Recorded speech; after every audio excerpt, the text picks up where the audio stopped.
The black zip tie was pulled so tight the 17-year-old's neck was squeezed to only 3 inches around when they found her.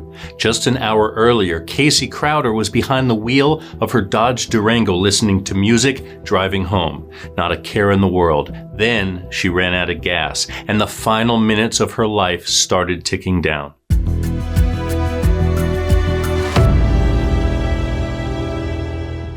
Welcome to True Crime Recaps. I'm Chris. Let's go back to August 27th, 2006. It's dark. There's still about an hour before the sun comes up when 17-year-old Casey Crowder runs out of gas on an Arkansas highway.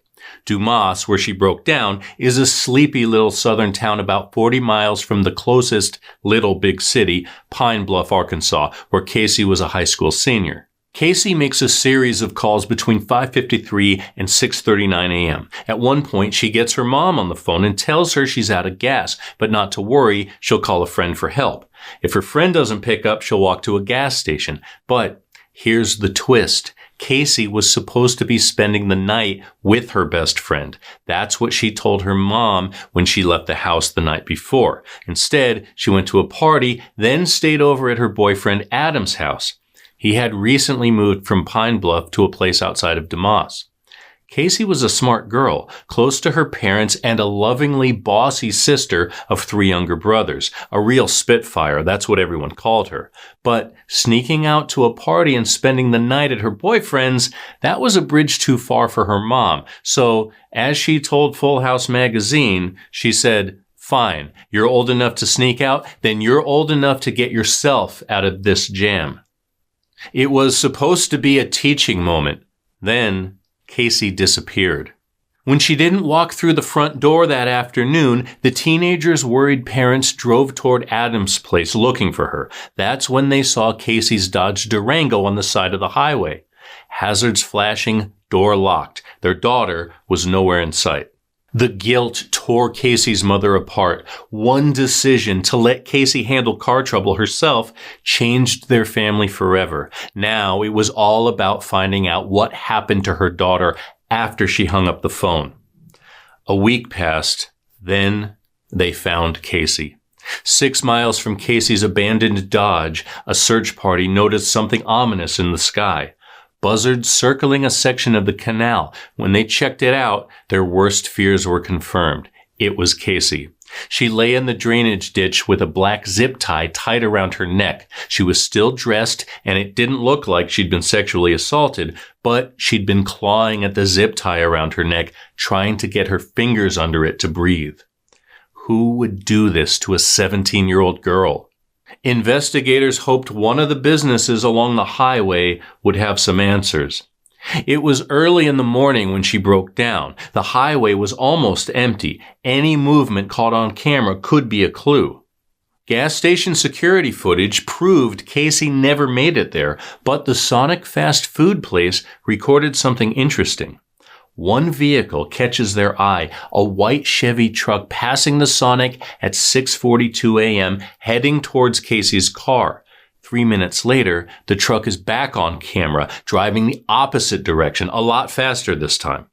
Another camera outside the Dollar General picks up the truck again. It seems to be heading toward the area Casey's body was found. Now that they had a lead on the vehicle, they needed to meet the driver. 2 days later, 46-year-old Kenneth Osborne showed up at the police station. He heard they wanted to talk to him, so he gave his permission to search his house and truck. Kenny was a recent widower with 2 kids, a son and a daughter. He worked as a long-haul truck driver, but his days of crisscrossing the country were over. On September 28, 2006, he was arrested for Casey's kidnap and murder. Phone records showed that around 7 a.m., his phone pinged off a tower near the spot Casey's car was found. Less than an hour later, it pinged again near the spot where her body was found. And here's a strange twist. At 7:04 a.m., Casey's phone attempted to call the number 1550. Was she trying to dial 911? Scratches were seen on Kenny's arms. Did Casey fight back?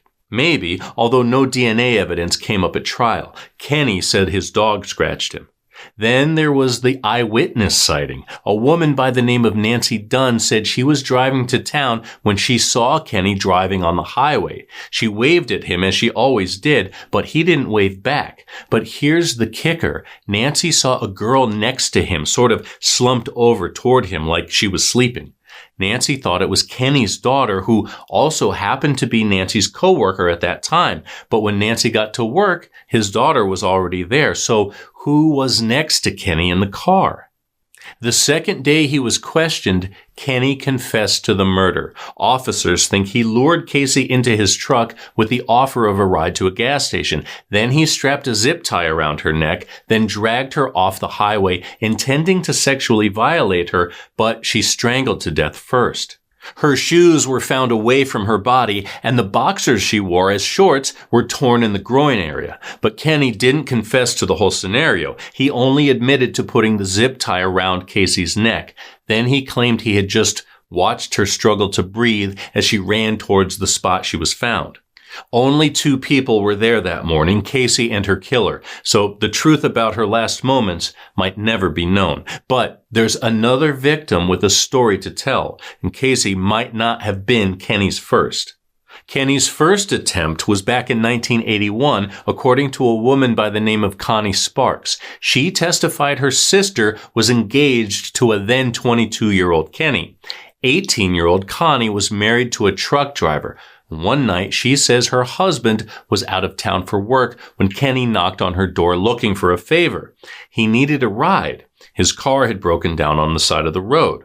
Connie agreed to help. Kenny was her sister's fiance, after all. But as it turned out, he wanted something very different from her. Kenny directed her to drive to an isolated spot with no car in sight. When they stepped out onto the side of the road, she says he grabbed her by the throat and started ripping at her clothes and grabbing her breasts. When he tried to reach into her pants, she managed to kick him in the groin and escape. It's hard to ignore the similarities between Connie's story and Casey's. But some people still think Kenny's innocent. And here's why. There are 2 documentaries on this case, one filmed in 2017 as an episode of a true crime series called See No Evil. The episode's title was Breakdown at Daylight, streaming on the Investigation Discovery Channel. 2 years later, Netflix covered this case in a series called The Confession Tapes. The episode title is Gaslight because of the way police got Kenny's confession. Let's dig into that eyewitness statement a little more. When Nancy Dunn was asked what color the hair of the girl in Kenny's truck was, she answered black. But Casey had blonde hair. Did she really see what she thought she did? Everybody in the neighborhood knew Kenny as a nice guy. August 27th, 2006 was a typical morning. According to his daughter, Kenny drove her to town around 6. They had breakfast at a restaurant called Matthew's. She remembered a vehicle on the side of the road, but didn't see anyone around. Around 9 a.m., Kenny went to a friend's house for barbecue, which, yes, is a little strange at that hour, but hey, it's the South. And no one noticed him acting like a man who'd just killed a 17-year-old girl. But then again, if you've got it in you to do something that awful, you can probably put on a smile and chow down on some potato salad. The jury agreed. In January 2008, Kenny was found guilty of capital murder and kidnapping. He got life without parole. But that's not the end of this story. A year later, his conviction was overturned by the Arkansas Supreme Court. Why didn't the first verdict stick? Because of how they got his confession. On September 28, 2006, the cops questioned Kenny in a shed in the sheriff's backyard. Sounds a little bit strange, right? Well, it was, but they said it was to avoid the press at the police station. Now, you probably already know officers are allowed to lie to suspects. It's a tactic. In this case, they told Kenny his truck was caught on a satellite image near Casey's body. And it sort of was, but not for the reason you think. An investigator drove it there and got the picture from a federal agent in an airplane. Hence the Netflix episode title, Gaslight. More important than that, though, was the fact that Kenny asked for a lawyer, but they didn't stop the interrogation. Even though the conviction was thrown out, Kenny stayed behind bars. Just when Casey's family was preparing themselves for trial number 2, Kenny pled guilty again in 2014, this time to a lesser charge of second-degree murder. He got 40 years. He'll be up for parole in 2025.